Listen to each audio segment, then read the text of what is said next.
पाली येथे अत्याधुनिक सुविधांनी सुसज्ज आणि भव्य असे सुधागड तालुका भाजप संपर्क कार्यालय प्रकाश देसाई यांच्या पुढाकाराने उपलब्ध झाले आहे।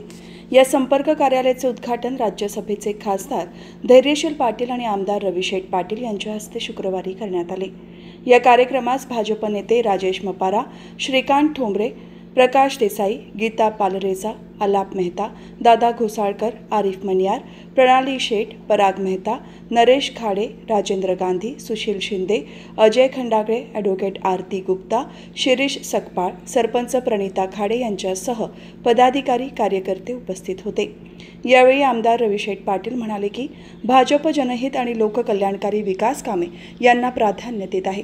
त्यामुळे दिवसेंदिवस बहुसंख्य लोक, इतर पक्षांचे पदाधिकारी, कार्यकर्ते, अनेक ग्रामपंचायतींचे सरपंच, उपसरपंच, सदस्य भाजपकडे आकर्षित होत आहेत।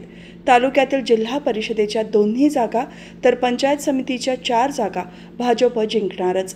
पुढे बोलताना त्यांनी या कार्यालयातून जनतेचे मूलभूत प्रश्न, समस्या सोडवल्या जातील, राज्य आणि केंद्र शासनाच्या जनकल्याणकारी योजना लाभार्थींपर्यंत पोहोचतील, शिवाय पक्ष संघटना मजबूतीसाठी हे कार्यालय अतिशय उपयुक्त ठरेल असा विश्वास व्यक्त केला।